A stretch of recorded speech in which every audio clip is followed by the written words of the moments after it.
Meus irmãos, o pastor Cleiton, ele é também comentarista das lições bíblicas da CPAD. Não sei se os irmãos estão lembrados, não tem muito tempo assim, o trimestre onde nós estudamos a doutrina da salvação. Meus queridos irmãos e irmãs, é um grande prazer estar aí com vocês todos e todas. Vejo um bom número de irmãos que estão aí com a gente. Eu agradeço muito a companhia, a presença de vocês e com certeza nós vamos caminhar juntos nesse assunto que é tão importante e caro para nós todos que somos pentecostais. Agradeço muito pastor André pelo carinho do convite, pela amabilidade de abrir espaço aqui no seu canal, para a gente poder estar junto com vocês todos aí. Me alegro também em ver aqui o meu amigo Franciclei Vito, um grande pregador, mestre na palavra, e é um prazer estar aqui junto com ele, e com certeza ele também, ao final, poderá estar enriquecendo a nossa conversa. O tema que nos foi proposto a falar, então, né, é pentecostalismo e o batismo no Espírito Santo. Talvez, a princípio, é um tema que já é bastante debatido, né, mas ao mesmo tempo, sempre existem meandros novos e compreensões novas, né, que a gente pode estar fazendo a respeito desse assunto, como também alguma das coisas que eu vou falar é do conhecimento geral de todos. Talvez a abordagem que eu vá fazer é uma abordagem um tanto quanto diferente para alguns, né, mas no final nós cremos na mesma coisa, e eu creio que o que nos une aqui, ao menos eu creio que a maioria aqui de vocês são pentecostais, e os que não são também são bem-vindos ao nosso meio, né? E de formas que hoje, então, nós vamos estar discorrendo um pouco sobre esse tema, né? Que é o batismo, então, no Espírito Santo, e como nós o compreendemos, né? De maneira bem simples e genérica, assim, eu diria que o batismo no Espírito Santo está disponível a todo cristão convertido, né? Cujo desdobramento se dá no sentido da edificação pessoal, através das línguas e também dos dons espirituais, da capacitação para a missão do Evangelho, especialmente no exercício do amor. Até tem um livro que será lançado pela CPAD em breve, aonde um dos capítulos desse livro eu falo sobre uma das evidências mais importantes do batismo no Espírito Santo, que é o amor, né? As línguas, a gente sabe que é a evidência inicial, e em alguns também é o que acompanha, digamos assim, durante a sua vida cristã, como uma prova do batismo no Espírito Santo, ou para edificação pessoal. Mas eu saliento nesse texto que a coisa mais importante do batismo no Espírito Santo não é necessariamente as línguas. Eu não estou dizendo com isso que as línguas não sejam importantes. Eu estou dizendo que, com o batismo no Espírito Santo, o crente ele se torna habilitado a amar de uma maneira muito especial, porque o batismo no Espírito Santo nada mais seria do que o crente batizado no amor de Deus, e conhecer no mais íntimo do seu coração e do seu ser o que é o amor de Deus. Eu tenho certeza de que as pessoas aqui nesse grupo que nos assistem, né, tanto agora presencialmente, virtualmente, online, como aqueles que vão ver também os nossos vídeos, eu tenho certeza que no momento da experiência do batismo no Espírito Santo, o que ficou mais marcado na vida do crente foi essa experiência profunda de mergulhar no amor de Deus e compreender o amor de Deus não mais apenas com a sua mente, né, com a sua razão, mas agora o amor de Deus se torna, através do batismo no Espírito Santo, algo internalizado na vida do crente, né? Então, eu tenho certeza que essa é uma experiência muito marcante na vida de todos os que foram batizados no Espírito Santo, né? As línguas que se manifestam no momento do batismo no Espírito Santo, elas não são, nesse sentido, um fim em si mesmas, né? Até para não causar um orgulho espiritual em quem as pratica, como se quem falasse em línguas fosse mais espiritual ou mais crente do que os outros. Paulo já rechaça isso lá em 1 Coríntios, que eles se achavam mais espirituais do que os outros, exatamente porque eles tinham esse exercício dos dons espirituais. Não é esse o caso, né? Batismo, batismo no Espírito Santo e falar em línguas necessariamente não é uma demonstração de espiritualidade superior. Ela pode ser a demonstração de que agora o Espírito Santo pode ter uma dimensão mais profunda na vida desse crente que recebeu o batismo no Espírito Santo. A gente também sabe, né, que o evento fundante do batismo no Espírito Santo é o caso lá de Atos dos Apóstolos, né, quando então Jesus fez a grande promessa de que os irmãos seriam, então, batizados no Espírito Santo. Porém, se nós olharmos para alguns textos do Antigo Testamento, nós vamos ver que em várias ocasiões se manifestou na vida de vários personagens do Antigo Testamento um fenômeno que foi parecido, né? Não foi a mesma coisa, porque o dia de Pentecostes teve assim algumas questões bem específicas, mas durante todo o Antigo Testamento, vários indivíduos, quando receberam, digamos assim, uma presença mais forte do Espírito Santo, ou quando eles veio o Espírito Santo, na grande maioria das vezes que isso acompanhou essa experiência uma evidência física verbal nessas essas pessoas.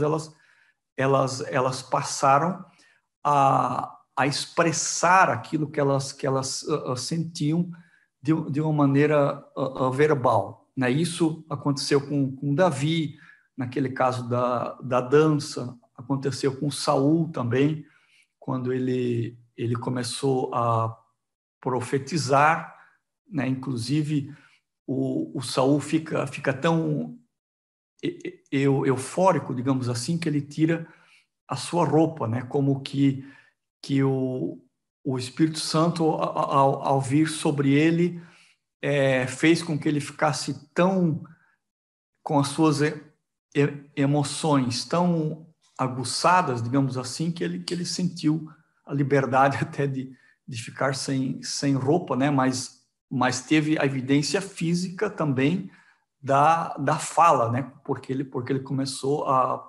profetizar. Isso também acontece com vários profetas, né? Vários profetas, eles mesmos dizem sobre a experiência, quando o Espírito de Deus vem sobre eles, de que eles começam a falar, né?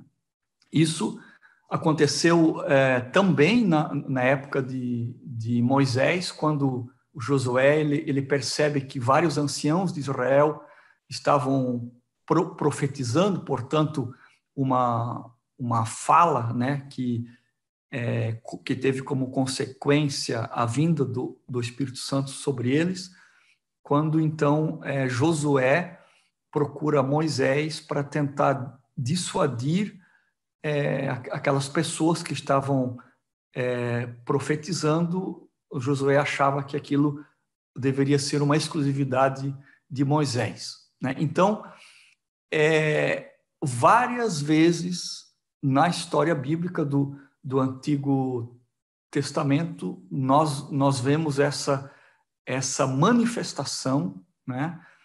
Ou essa maneira com a qual o Espírito Santo, então, agiu sobre os personagens bíblicos. E aí, né, nós voltamos, então, aqui para o evento de Pentecostes, que eu chamaria assim de evento fundante e paradigmático do batismo no Espírito Santo, que foi justamente com a evidência inicial do falar em línguas, que está descrito lá em Atos dos Apóstolos, no capítulo 2. E esse caso ele deve ser considerado como o modelo principal de como os crentes, né, eles são revestidos do poder de Deus para a proclamação do Evangelho e também para a edificação pessoal. De formas que esse evento de Atos 2 traz consigo algumas características que precisam ser salientadas, né, no ocorrido. E claro que durante todo o livro de Atos dos Apóstolos acontecem vários outros batismos no Espírito Santo, sempre com alguma variante aqui e ali, mas, digamos assim, o evento fundante, paradigmático, como eu já falei, é esse evento, então, da descida do Espírito Santo sobre os 120 irmãos que estavam reunidos no cenáculo, em que eles, então, receberam o batismo no Espírito Santo. Mas a principal característica, ou as principais características que eu quero salientar, né, nesse evento de Atos 2 são as seguintes: de que a manifestação do Espírito se deu num clima de comunhão. O próprio texto bíblico diz que eles perseveravam unânimes naquele local onde eles estavam reunidos, né? Isso demonstra que a descida do Espírito Santo se dá num ambiente de fraternidade entre os irmãos. Uma outra coisa muito interessante ali também é que havia uma intensa busca e desejo deles receberem o revestimento do alto. O texto bíblico diz que eles perseveravam unanimemente em oração e súplicas. E isso manifestado nesse intenso movimento de oração que durou inicialmente 10 dias, né, de formas que o coração deles estava bem aquecido pela oração quando eles receberam o batismo no Espírito Santo. Todos ouviram o som como se de um vento forte, de tal maneira que foi ouvido em todos os lugares da casa. Portanto, o sentido da audição deles também estava envolvido, porque os apóstolos, os discípulos ali reunidos ouviram esse som, né? Então vejam como o Espírito Santo vai envolvendo também os sentimentos, né? E que é justamente, eu diria assim, a sinergia dos sentidos humanos com a sinergia da força do Espírito que produz, então, o batismo no Espírito Santo. Uma outra característica muito interessante que estava presente é que todos viram línguas de fogo que ficaram acima da cabeça deles, agora num apelo ao sentido da visão que o Espírito Santo faz.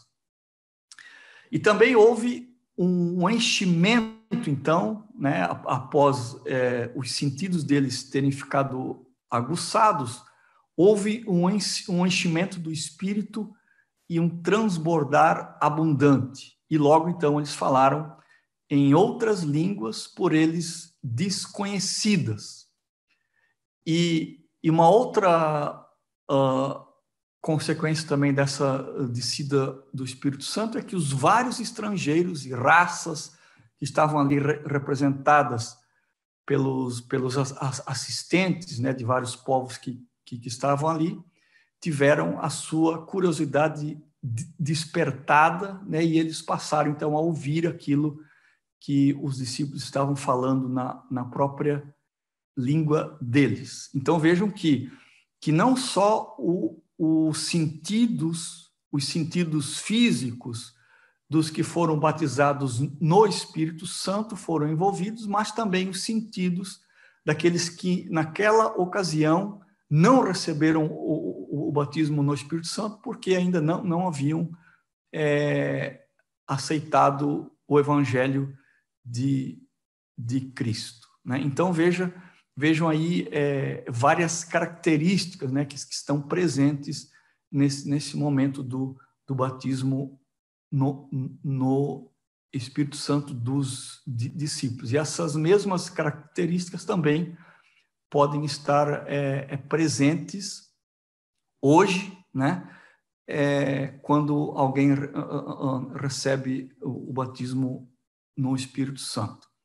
E aí, claro, durante toda a história da igreja, nós sempre tivemos grupos e movimentos que manifestaram o batismo no Espírito Santo.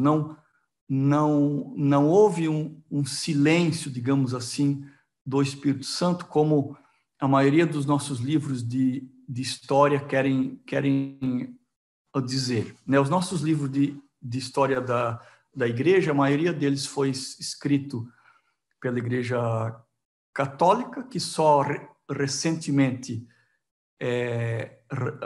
aceitou novamente o batismo no Espírito Santo, e foram também escritos, a maioria deles, de nosso acesso ao mundo evangélico, por protestantes cessacionistas. Logo, eles não vão dar uma ênfase positiva das manifestações do Espírito Santo ao longo da história.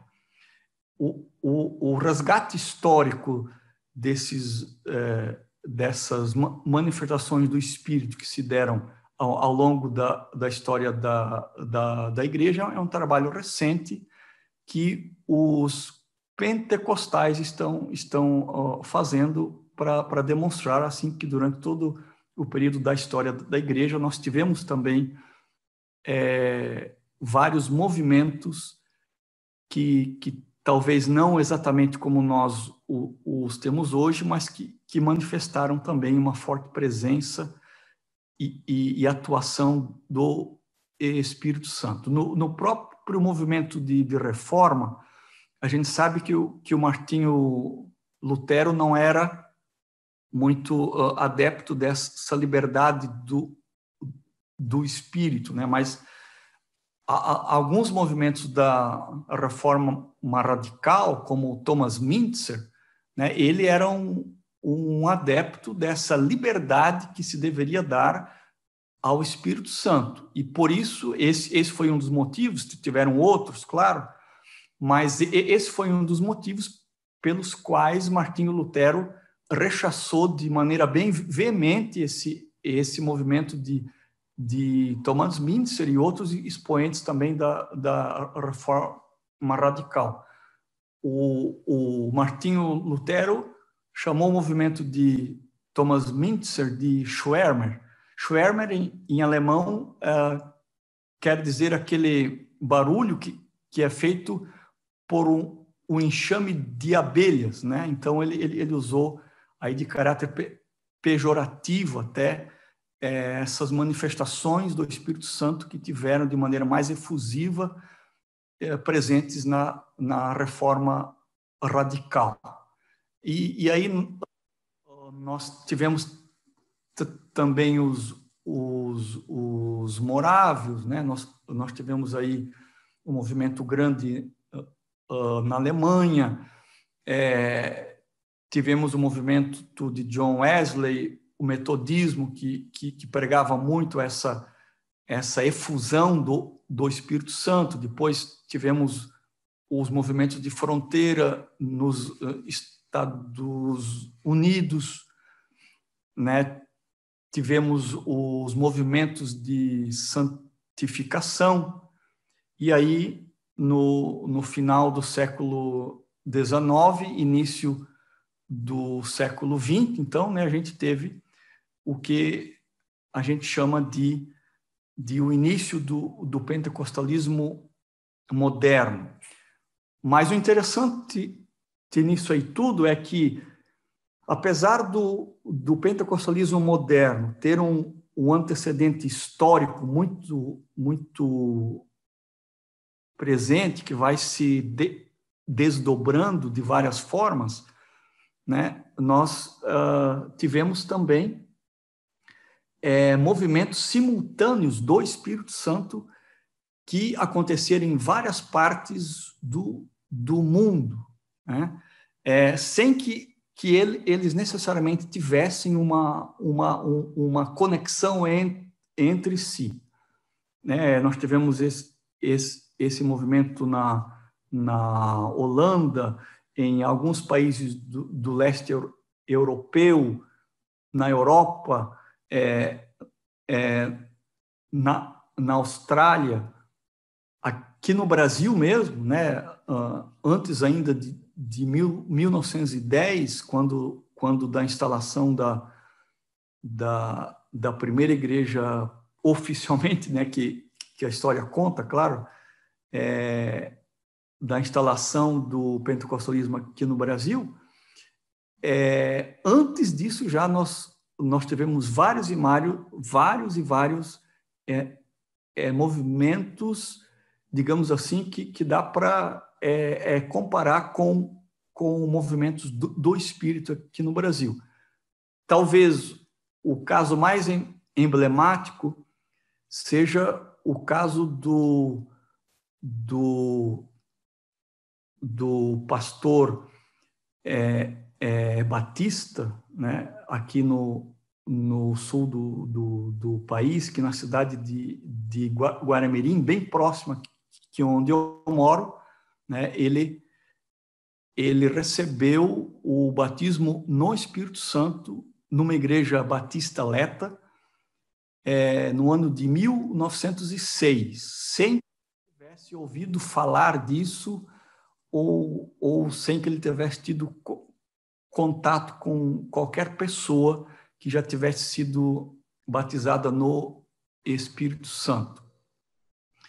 É interessante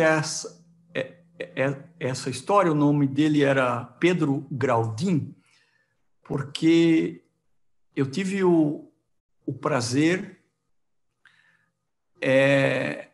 de ser o pastor, né? Ela já estava bem velhinha, de ser o pastor da esposa do pastor Pedro, né? E como ela já era uma senhora idosa, ela não podia mais ir nos cultos. Então eu mensalmente levava a ceia para ela. E uma coisa muito interessante que eu me recordo dela é que ela, cada vez que eu levava a ceia para ela, era como se ela estivesse tomando a ceia pela primeira vez, porque ela chorava, ela cantava, ela orava, ela sentia muito a presença do Espírito Santo, e muitas vezes também ela falou em línguas, né? Então, era a esposa aliás, a filha do primeiro pastor batista, que no ano de 1906 recebeu o batismo no Espírito Santo aqui em Santa Catarina, na cidade chamada de Guaramirim. O nome dela era Zidra Graudin. Mas só para falar mais um pouco desses antecedentes parênteses históricos aí, aconteceu também na Inglaterra, por volta do ano 1834, né? ou antes disso, em que um pastor ele começou a pregar na igreja dele sobre o batismo no Espírito Santo, e muitas pessoas então receberam o batismo no Espírito Santo na igreja dele, né? Isso também aconteceu sem um antecedente histórico muito forte. Então, apenas para que a gente se situe um pouco aí na história, né? E aí o restante da história, eu creio que é mais conhecido, né? O grande teólogo norte-americano, né? do pentecostalismo se tornou um pastor chamado Charles Fox Parham, que digamos assim, organizou a doutrina do batismo no Espírito Santo como nós a conhecemos hoje. Mas, segundo a declaração de fé das Assembleias de Deus no Brasil, o batismo no Espírito Santo é uma experiência espiritual, né? Eu vou aqui ler o que diz a nossa declaração de fé. É uma experiência espiritual que ocorre após ou junto à regeneração, sendo acompanhada da evidência física inicial do falar em outras línguas. Então, ali diz que o falar em línguas é uma evidência inicial desse batismo, mas somente a evidência inicial, pois há a evidência contínua da presença especial do Espírito como fruto do Espírito acrescido a isso da manifestação dos dons, né? E o Anthony Palma, num dos seus livros, né, que foi editado pela CPAD, ele destaca que a forma inspirada como os discípulos começaram a falar em línguas tem origem numa palavra grega, apotengomai, né, que é utilizada para discursos sobrenaturalmente inspirados. Portanto, segundo Palma, não é algo que parte da iniciativa humana, mas sim é um ato divino. Então, a confirmação do milagre é atestada na frase de Lucas que diz: segundo o Espírito lhes concedia que falasse.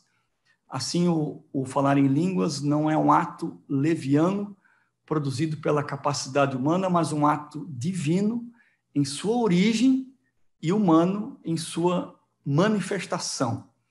E a Bíblia de Estudo Pentecostal, ela classifica 3 formas de falar em línguas, como uma manifestação do Espírito numa expressão vocal inspirada, como um sinal inicial externo do batismo no Espírito Santo, confirmando, então, de forma física que se recebeu o batismo, e ainda línguas como um dom do Espírito, tanto para a edificação pessoal, quanto também para a edificação espiritual no culto, desde que haja um intérprete, então, né?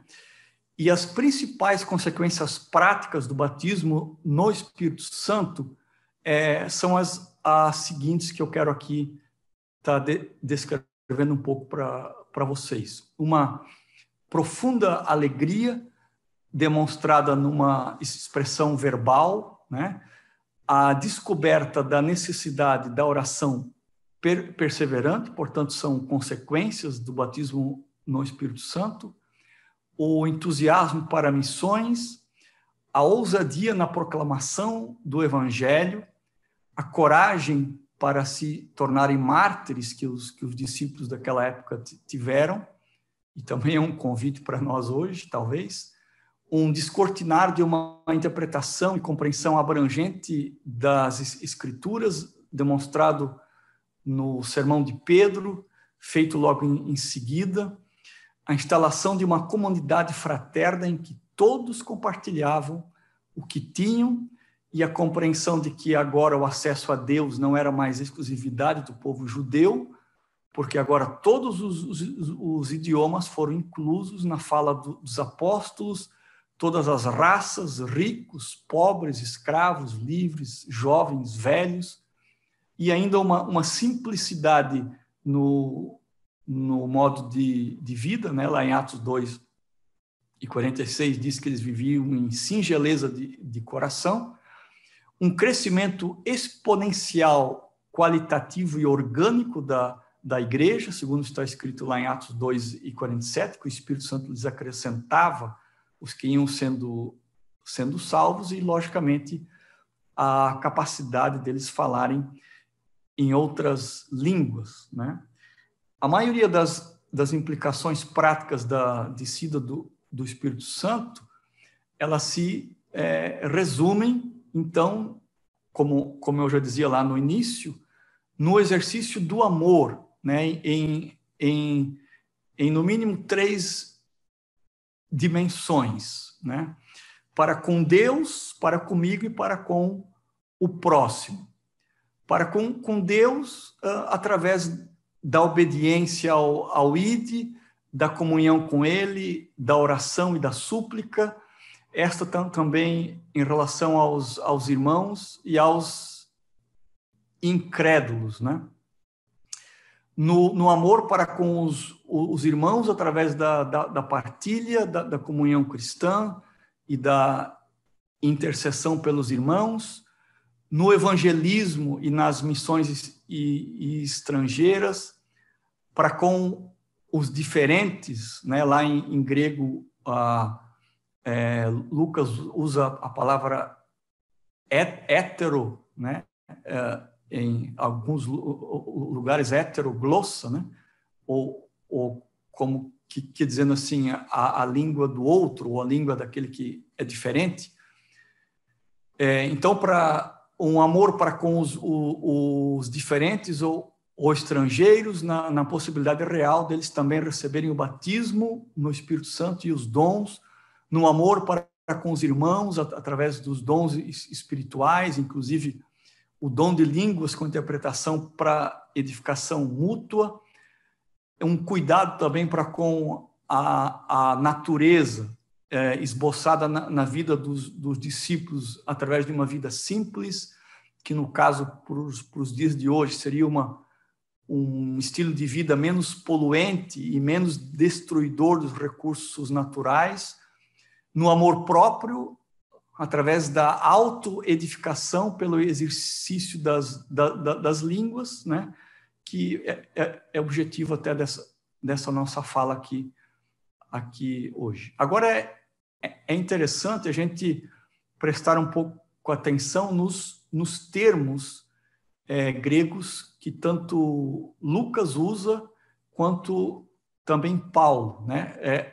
Como eu já dizia antes, para Lucas ou outras línguas, ele usa a palavra heteroglossa, né? Que neste caso específico de Pentecostes também pode ser traduzido como língua estrangeira ou estranha.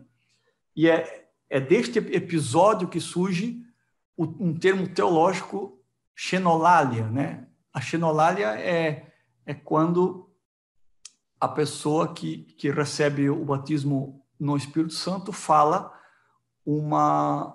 um idioma, digamos, humano, né, de algum país. Até aquele Charles Fox Parham, que eu dizia antes, ele achava que o batismo no Espírito Santo, no início do século XX, era para que se agilizasse as missões internacionais, porque os crentes, então, aprenderiam a falar os idiomas dados pelo Espírito Santo para evangelização, né? E de uma maneira mais efetiva e prática, né? Já em Marcos é usado um termo para novas línguas, lá em Marcos 16:17, um termo que Jesus mesmo usou, kainosglossa, né, que quer dizer novas línguas. Nos escritos de Paulo, a maioria dos textos ele grafa como laleoglossa, no sentido de falar em outras línguas sem necessariamente num idioma humano ou algum idioma inexistente. Da mesma forma que Paulo também faz Lucas, ao menos 2 vezes, em Atos dos Apóstolos 10 e 46 e 19 e 6. Uma vez, então, Paulo usa, né, o heteroglossa, como eu já falei, especialmente lá em 1 Coríntios 14, 20, quando ele diz: falarei este povo por homens de outras línguas. Mas nesse caso, Paulo não está se referindo às línguas como um dom do Espírito, né, mas sim como alguém de uma outra língua que venha falar para uma pessoa do Evangelho. 2 vezes também Paulo usa a expressão genusglossa como variedade de línguas. Em outras 2 expressões, Paulo usa glossa anthropos como língua dos homens. E em outra também ele usa glossa angelos, né, como a língua dos anjos. E em vários lugares também Paulo usa apenas a palavra glossa como línguas, né? E tem uma vez também que Paulo usa um termo bem interessante, que lá no Coríntios 12, 4, que é rema aretos, né? Quando ele está se referindo a palavras inefáveis que ele ouviu no paraíso, mas nesse caso não foram proferidas por ele, são palavras que ele ouviu, né? de Cristo ou de algum ser angelical. Então, como, digamos assim, um derivativo desses escritos paulinos, surgiu o termo teológico glossolalia, né, que vem de glossa língua, lalém falar, que é traduzido então como falar em línguas. E neste caso, um termo mais genérico que pode englobar inclusive uma língua conhecida também como uma língua estranha, né? Então, de uma maneira assim, né, breve, eu fiz essa exposição, né? Poderíamos ainda falar do propósito das línguas, mas eu quero também deixar aberto aí para participação dos irmãos, né, e para que façam também as suas colocações. Antes, porém, eu gostaria de colocar aqui uma coisa muito interessante que o Menzies falou, né, sobre por que falar em línguas para o pentecostal é algo tão importante. Então, ele diz que é importante na missiologia porque rompe com barreiras raciais, linguísticas, econômicas, conforme se vê no livro de Atos. Na escatologia, porque as línguas lembram que toda a comunidade cristã, a partir do Pentecostes, vive os últimos dias aguardando o glorioso dia do Senhor. E também na eclesiologia, as línguas são descritas como um sacramento pentecostal, um sinal visível de uma realidade espiritual com efeito democrático, digamos assim, né? Porque todos indistintamente têm acesso ao falar em línguas, e o Espírito Santo não faz a discriminação entre clero, entre leigos, né? Ele dá dom sem levar em conta muito posição, extrato social ou coisa desse gênero, né? Então, seria isso a princípio. Agora eu devolvo aí a palavra para o pastor André. Amém, graças a Deus. Maravilha de exposição, pastor Cleiton. Irmãos, antes, vamos abrir então para as perguntas.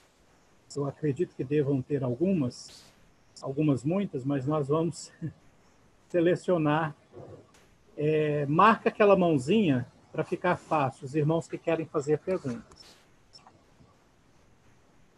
Pastor Edildson.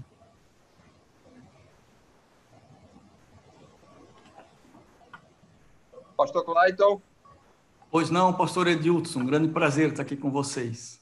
Opa, prazer meu falar com o irmão, né? O irmão tá no meu Facebook, mas a gente não troca de informação, né? Mas é um prazer aí e assistir a palestra do irmão.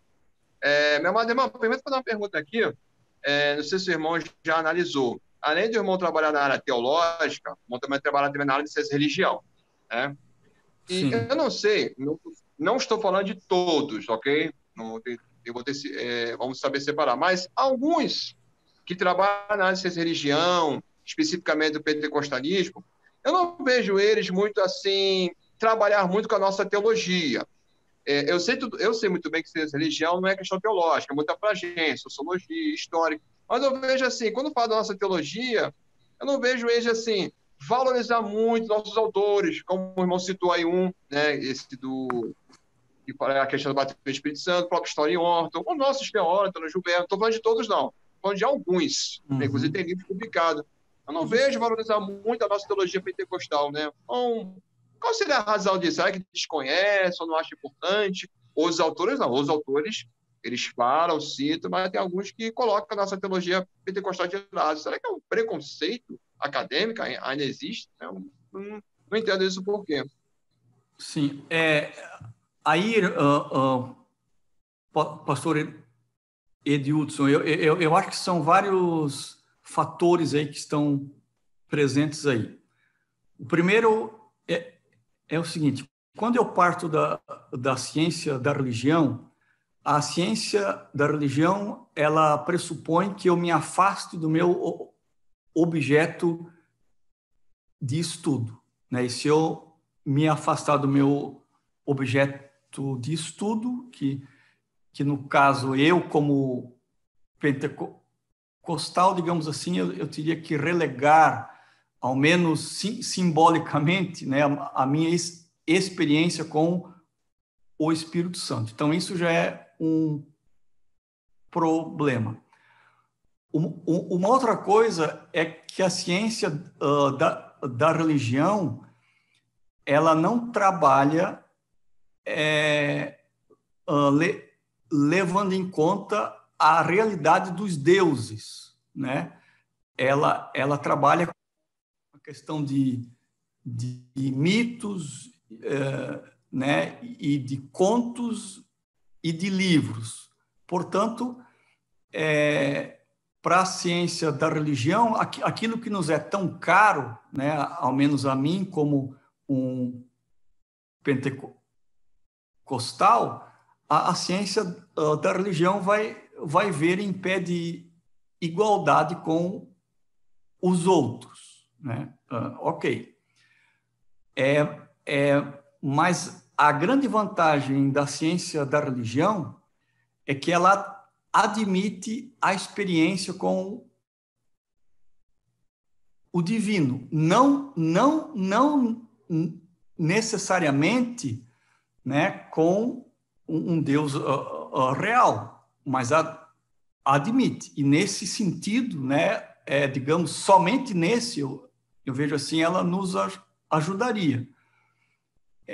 Até tem um grande teólogo alemão chamado Rudolf Otto, né, que na verdade também foi um cientista da religião, mas ele escreveu um livro da ciência da religião, só que ele foi acusado nesse livro de, ao invés de escrever como um cientista da religião, ele escreveu como um teólogo. E por isso mesmo eu recomendaria até esse livro para você, pastor, chama-se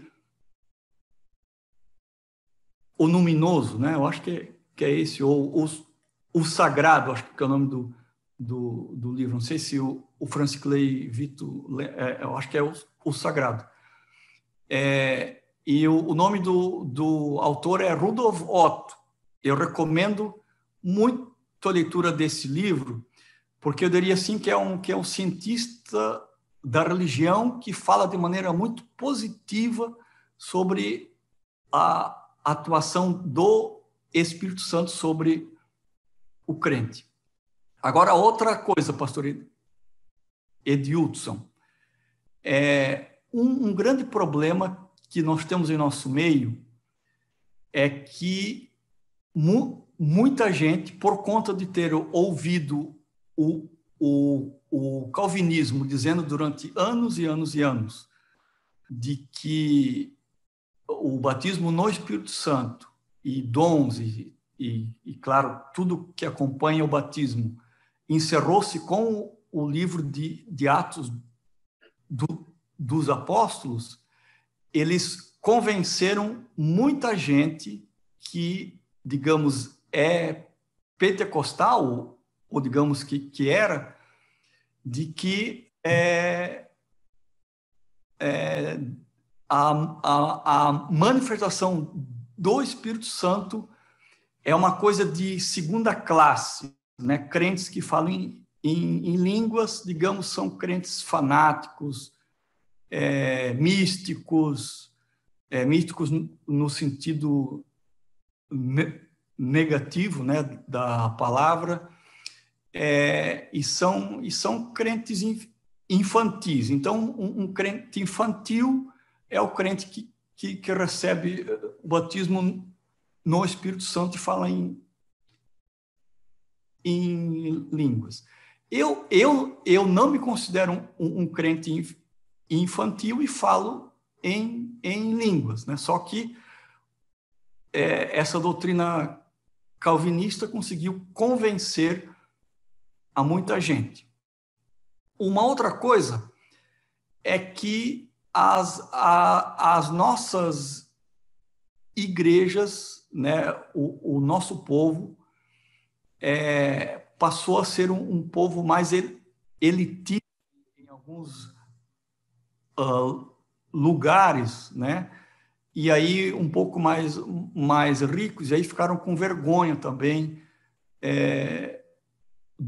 do movimento do Espírito Santo dentro da igreja, porque tanto no Antigo Testamento quanto no Novo, cada vez que o Espírito Santo vinha sobre a comunidade que ali estava, num certo sentido, causava uma pequena desordem, né? Então, isso também, digamos assim, causa um pouco de desconforto para alguns. E, além disso, né, todo movimento de igreja, com o tempo, perde também aquele seu vigor carismático, né, aquela coisa assim da paixão inicial, e talvez isso também esteja presente em algumas das igrejas nossas. Então, pastor Edildson, não é uma resposta simples, mas, enfim, espero que eu tenha conseguido lhe dizer o que é necessário. Não, respondeu sim. Inclusive, tem um teólogo também que eu gosto muito, que a nossa religião menciona muito, é o Bernardo Campos. Acho um teólogo bem interessante. Eu acho muito interessante o Bernardo Campos. Inclusive, eu usei muito o livro dele, aquele da Reforma Protestante e Pentecostalismo, o meu segundo livro. Sim. Eu acho a proposta dele muito interessante. Esse livro agora, Pós-Modernidade, Pentecostalismo, dele, é outro título. Eu acho que eu estou com ele aqui. Ainda não estive em mão esse livro, mas disse que tem uma proposta muito interessante também. Eu conheço o Bernardo Campos, ele já esteve na minha casa, e eu digo para vocês, né, com toda convicção de que ele é muito crente, né? Ele é de fato muito piedoso e muito crente. Aquele livro que ele lançou recentemente aqui no Brasil, ele da história desse livro, que ele recebeu a inspiração do Espírito Santo e em 8 horas ele ficou sentado a fio 18 horas em frente ao note dele e escreveu esse livro. Eu não me lembro agora bem certinho o nome desse livro, mas é um teólogo muito crente. Amém. Obrigado, pastor. Um forte abraço. Amém. Okay. Obrigado, pastor. Graças a Deus. O livro é o Sagrado, né, pastor? Do Otto? Isso, Rudolf Otto, isso. Pai do Senhor, os irmãos, é um prazer. Senhor, irmão José. É um prazer poder estar compartilhando, participando dessa reunião. Então, estou aqui me edificando. Pastor, eu queria ter uma dúvida.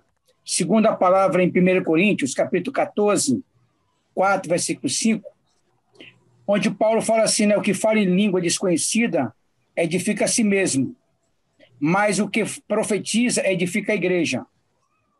Eu quero que todos vos falem em língua, mas antes que profetizeis.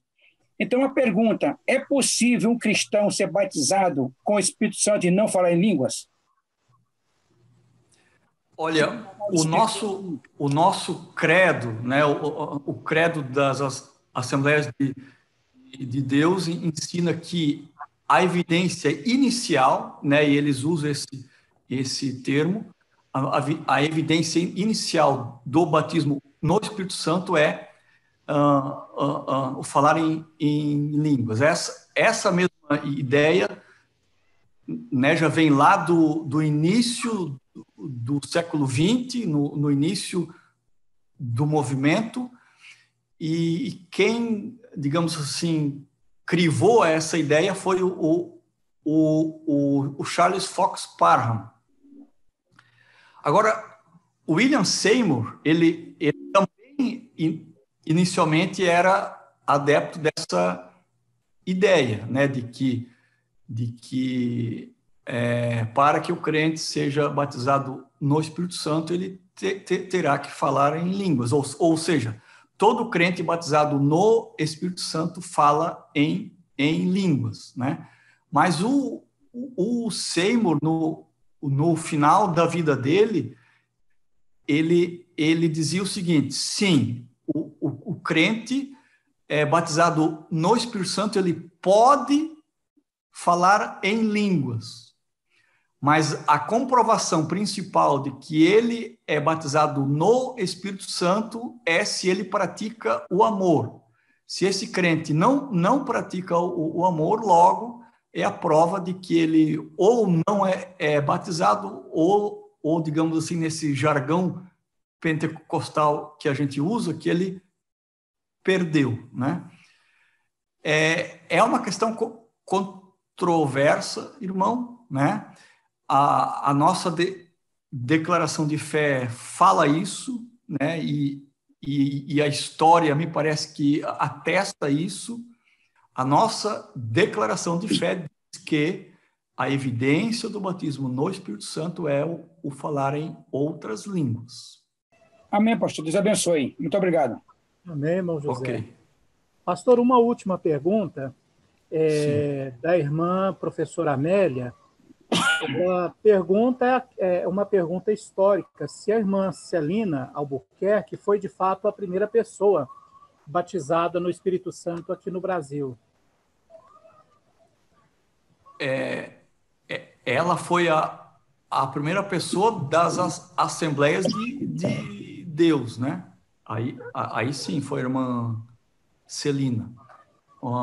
Mas, como eu falava antes, o movimento pentecostal veio para o Brasil em 1910, de maneira oficial. Porém, em 1906, o Pedro Graudin recebeu o batismo aqui no estado, né? E tivemos outros casos antes disso, inclusive um padre que se tornou evangélico, recebeu o batismo e andou por várias partes aí do Brasil. E teve também uma igreja batista aqui do Rio Grande do Sul, que também chegou, né, no final do século XIX, e era uma igreja que pregava sobre o batismo no Espírito Santo. Então, houveram, sim, casos antes da irmã Celina Albuquerque. A diferença é que a irmã Celina é a primeira crente oficialmente que recebeu o batismo no Espírito Santo da Assembleia de Deus. Amém. Amém, meu pastor. Eu quero agradecer em nome do grupo EBD em Questão, dizer que foi uma honra, né, ouvir o senhor por esses minutos, essa hora, e as portas do EBD em Questão estarão sempre abertas para o senhor. O senhor é uma pessoa muito querida por nós, né? Obrigado, pastor.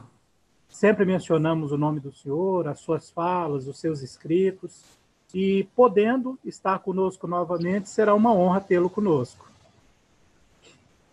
A honra, pastor, será minha vir aqui outras vezes. Eu agradeço mais uma vez o seu convite, me senti muito honrado e feliz e de estar com cada um aqui desses irmãos, né, que um sábado à noite poderiam estar com a família e tantas outras coisas, mas estão aí nos assistindo.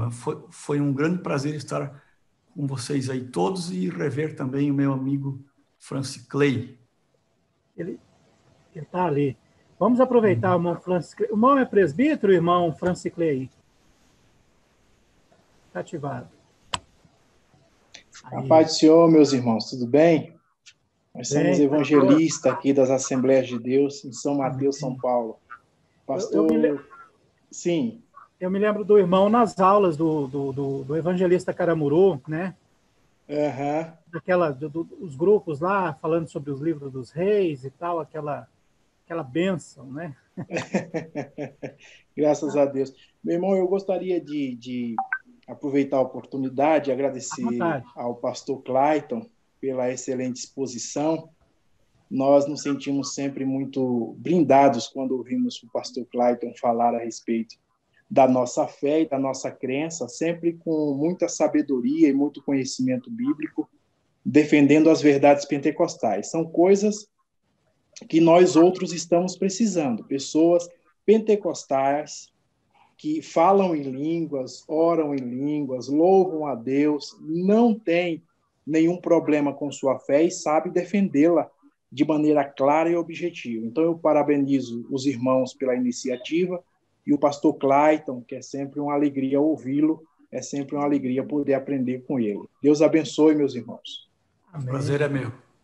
Vamos orar então, meus irmãos, pedir ao Senhor que continue nos abençoando, nos livrando e guardando todo mal. Querido Jesus, nós queremos te agradecer por esses momentos de aprendizado e por esses momentos que o Senhor nos concede em estar aqui. Abençoa o pastor Clayton, a sua família e a família dos demais irmãos que estão aqui conosco. Que o Senhor possa estender as tuas mãos e nos